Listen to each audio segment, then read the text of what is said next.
A few weeks ago, I was very excited to finally release a video that I've been sitting on for a couple months, and that was the 5 things that you can't do at Yu-Gi-Oh! Tournaments. That video was very special to me. I spent a lot of time on it, and the feedback and the reception that I got from that video was just fantastic. I mean, you guys really liked that video, and I couldn't be happier. It got 100K views in just a couple weeks here, and in today's video, based off of the questions and comments that I got in that video, we're going to add 5 more things to these items that you can't do at Yu-Gi-Oh! Tournaments. So if you watch both videos, you now will know 10 things that you can't do at competitive Yu-Gi-Oh! Events. And I should mention, pretty sure I mentioned this in the last video, but these are things at competitive events that you can't do. Whenever you're playing with your friends at your house or somewhere in like your dormitory, you're allowed to just do whatever you want. Casual games have a completely different rule set because you guys can make up whatever you want to do, but at competitive events that Konami hosts, you have to have some sort of structure to make things as fair as possible for all levels of players. There's going to be players going to events that are trying to shark you at every single corner, and there's also going to be players that are going to their first event they've ever been to. So you want to make it as fair as possible for every single player and make sure that the players can't abuse the system, so there has to be rules set in place. Anyway, without further ado, let's jump right in. First off, mentioning one thing that you can do that I got a ton of questions about. You are absolutely allowed to have non-Yu-Gi-Oh! Cards in your deck box. I mentioned that you couldn't have any extra Yu-Gi-Oh! Cards in your deck box, and that does include OCG cards, which is a little weird for something I'm going to mention in a second here, but you can have any sort of non-Yu-Gi-Oh! Things for your tokens. Things like Magic cards or Pokemon cards or Vanguard cards, all of those things are fair game. You do not have to have the word token written on those because they're not considered game elements. Basically, the rule of thumb is that if you have any cards in your deck box that could be mistaken for a game element, even if it's something that you really like and probably wouldn't have in your deck, something like 1 copy of Exodius Head or 1 copy Blue Eyes White Dragon, even if you have those just as token cards, if they can be mistaken for game elements, you can't have them in your deck box or on the field. However, if it's something like a Pokemon card, that can never be mistaken for a game element, so that is completely fair game. That is just one thing that a couple people asked about.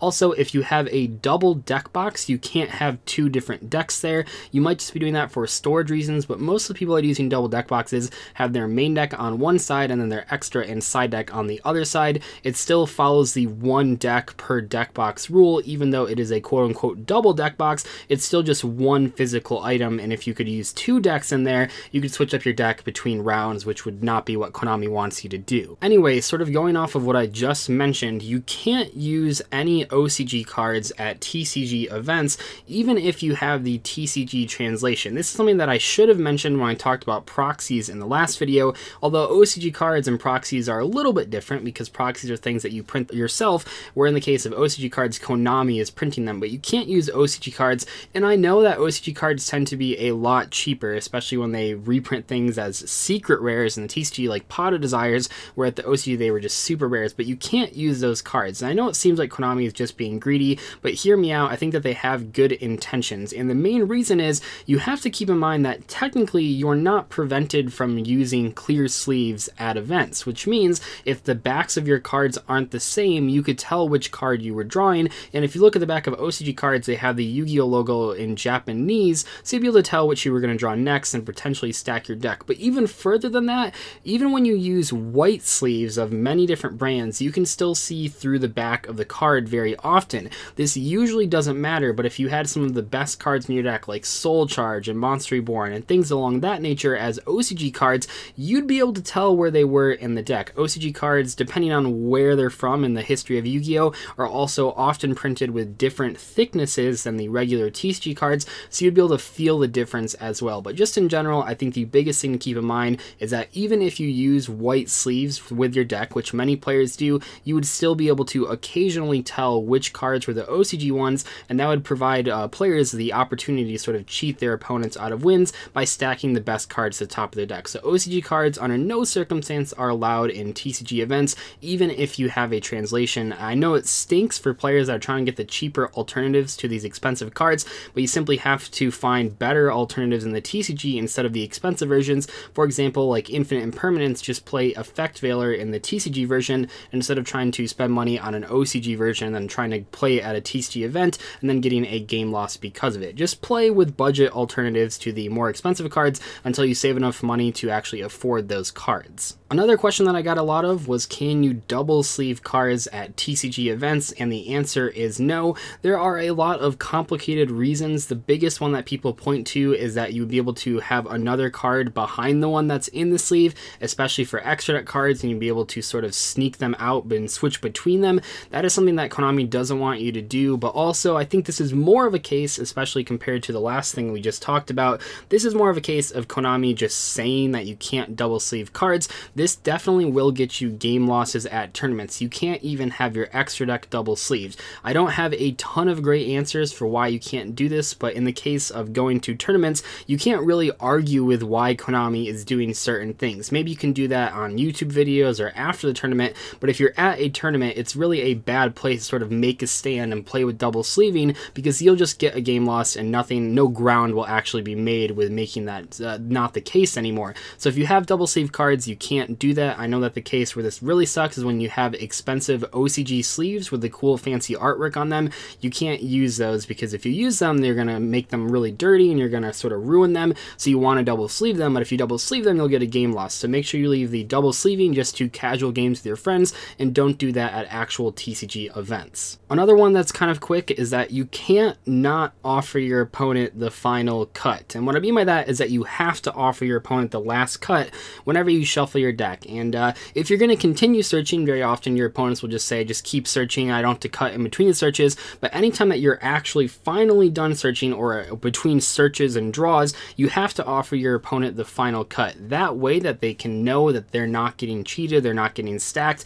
And I think the actual sort of official way of doing things is both players have to shuffle the deck, and then both players cut the deck with your opponent cutting it last. A lot of people don't do that. I think I see most often the player whose deck they're touching, they'll shuffle their own deck, and then they'll cut their own deck, and then they'll provide final cut to their opponent. But technically your opponent is also allowed to shuffle it as well. But just in general, if you go in your deck, if you search for any card, you can't just put your deck back in the deck spot. You have to offer your opponent the chance to cut it. Sometimes your opponent will quote unquote tap, which I think is more of a magic term, but basically it just means that they're not going to cut your deck.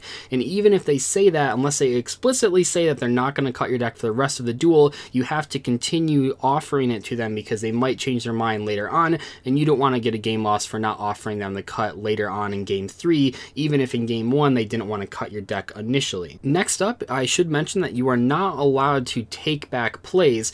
Technically you are allowed to ask your opponent if you are allowed to take back a play, but in general they are not obligated to let you take plays back. And that is something that I personally have struggled with, not so much in asking people for my plays to be taken back, but oftentimes, and I mention this time and time again, when I get asked if they'll be allowed to take back a play, I'm pretty lenient on that sort of thing. I'm getting better at that as I go along to more tournaments here, but in general, if you mess up a play, if you mess up a combo, if you mess up a search, your opponent is not obligated to actually let you take that play back. They paid money, they traveled to go to that event, you did the same, so you should give them the respect and the courtesy to not ask to take plays back. It just creates a very awkward position for both opponents. I see people that mess up plays get salty when their opponent doesn't let them take things back. That's even happened with myself. I remember that recently I didn't let someone take back a play where they summoned the wrong Skyscraper extra deck monster. If a card is placed on the table, if a card is searched from your deck to your hand, you put your deck down, you have committed to that play, and that's definitely something to keep in mind when you're playing your games.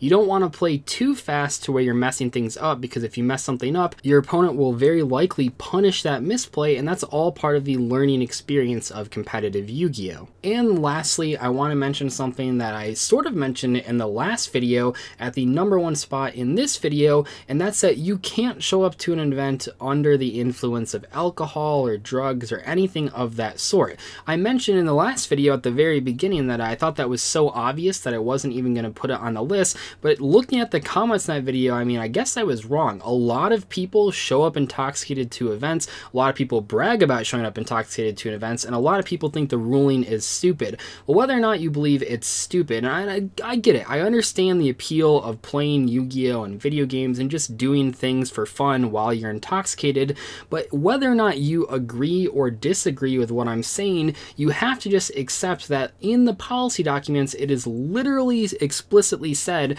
that a player that attends the event while intoxicated or under the influence of any substance will be disqualified. That is not up for debate. I know a lot of people don't really follow follow the policy documents and they just don't care about rules. But if a judge catches you doing drugs, if a judge catches you drunk at an event, you will get disqualified. And I know a lot of people, like I said, a lot of people really wanted to brag about showing up to events intoxicated, showing up to events high.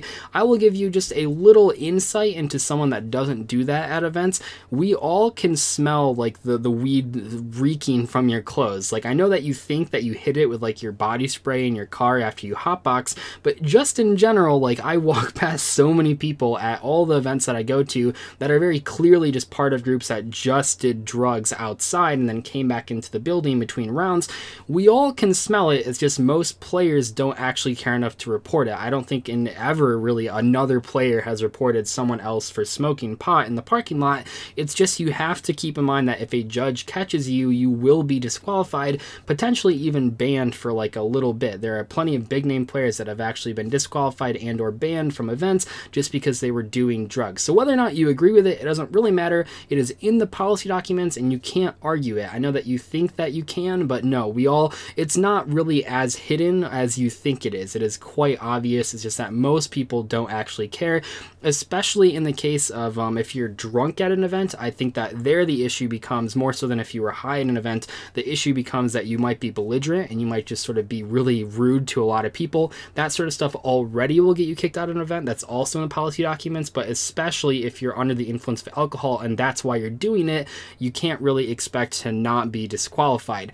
Anyway though, hopefully you guys enjoyed today's discussion video on 5 more things that you can't do at Yu-Gi-Oh tournaments. Once again, all of these things, they aren't necessarily things that I agree with or disagree with. They're just things that are literally written in the policy documents that you can't do at tournaments. I know some of these will change over the years, but I think many of them will stay the same. Many of them have been around in the game for like the past 20 years. Sometimes policy changes, but a lot of the times it doesn't. So keep in mind that these things, depending on when you watch this video, if you watch this video like a year from now, maybe some of them have changed a little bit or been tweaked a little bit, but in general, these things, for the most part of when I've been playing Yu-Gi-Oh, have always been the same. I'll see you guys later though. Thank you so much for watching. Goodbye.